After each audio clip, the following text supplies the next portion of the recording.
Bonjour et bienvenue to this video all about the French pronoun y.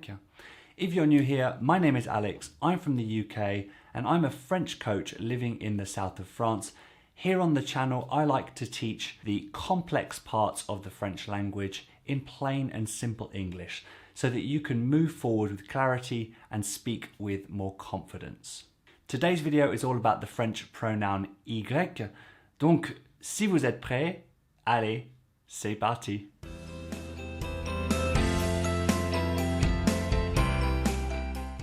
Avant qu'on commence, if you like what you see and you don't want to miss any of my future videos, do click on that big red subscribe button down below so YouTube lets you know when I release one. It helps us both out, so why not? Pourquoi pas? Alors, on to the first of two main uses of the French pronoun y. Let's see what it is. C'est ça. Grammatically speaking, if you're talking about a place, you can use y to replace that place. We learned this one quite early on, I think, at least for going with verbs like aller. I learned quite early on that I could say je vais à Paris, and instead of that I could say j'y vais. But I don't know if it's just me. Please let me know down in the comments, those of you who either live in a French-speaking country or have been exposed to it enough to have an opinion on this.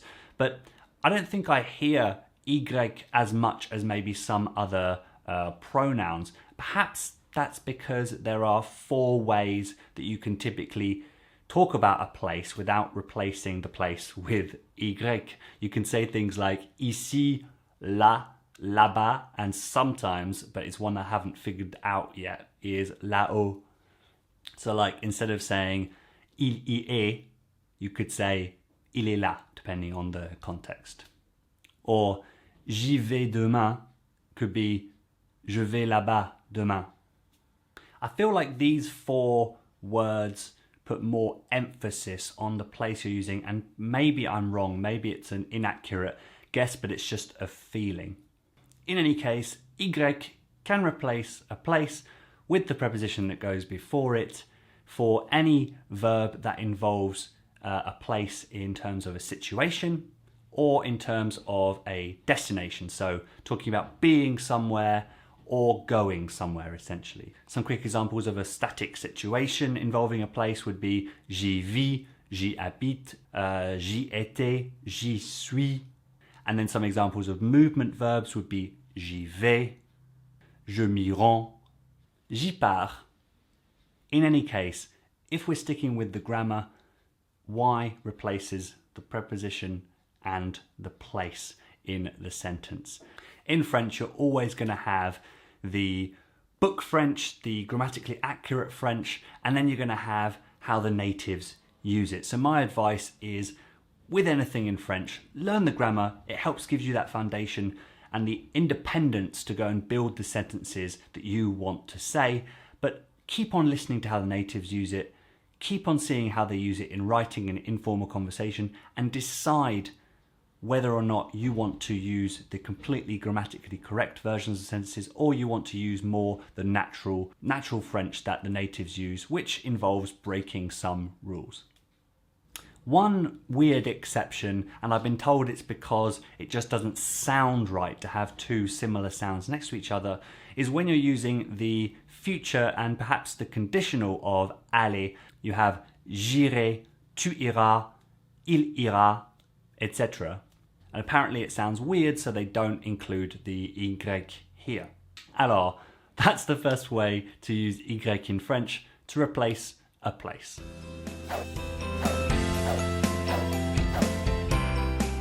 Many verbs, not all verbs, but many verbs require a with the accent grave on the top of it to go after them, between the verb and the object. When this happens, and when the object following a is a thing or an action, we can replace the a and the object by y.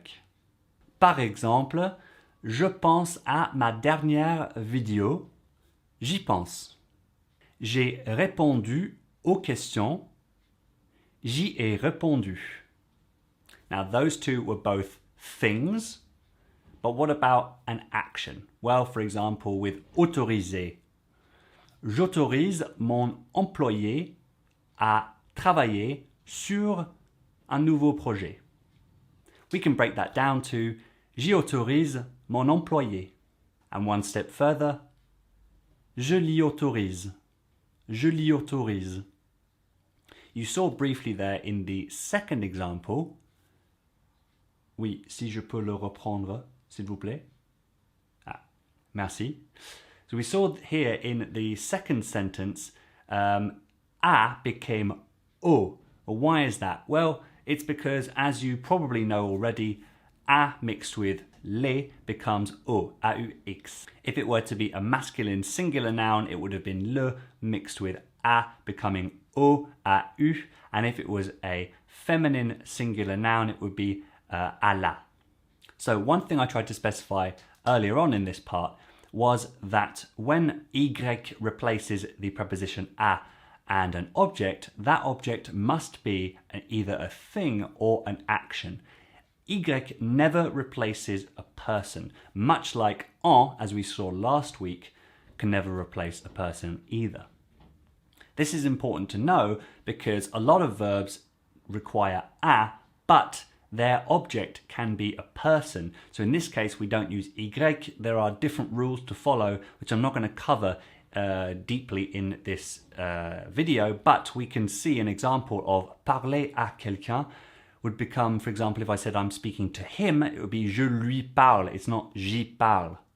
And to take the example of a verb we've already seen, with penser à, if you're thinking about something that's either a thing or an action, you do use y. So j'ai pensé à ma dernière vidéo, j'y ai pensé.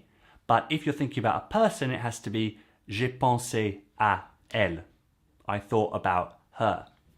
So that's important to note. So those are the two main ways to use y as a pronoun in the French language, either to replace a place or to replace the preposition à with an object that is either a thing or an action. If you want something in black and white written down so you can have as a reference guide, then I've put together a little summary of everything we talked about in this video with a few more example sentences, and you can find that via a link down in the description below. So that's it for this video, guys. Thanks so much for watching. It's tricky to remember the rules, especially when it comes to object pronouns. So remember, be smart about how you learn. Don't learn 100 phrases with just the verb plus the preposition à, for example, because that's not very efficient. Try and focus on making phrases that you yourself would use in your life, because that way they're much more likely to stick.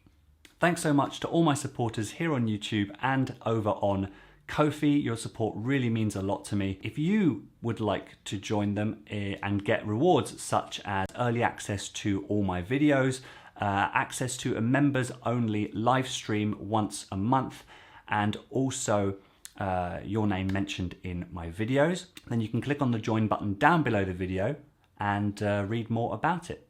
In next week's episode, I'll be talking all about the most common verbs, expressions, phrases in everyday French that include the pronouns en and y. So if you don't want to miss out on that one, do click on the subscribe button down below. Entre-temps, you can click over here to watch last week's video where I explain in plain English the French pronoun en, and you can click down here for 8 of the most common French verbs followed by a. Merci beaucoup d'avoir regardé tout le monde. À la prochaine. Ciao.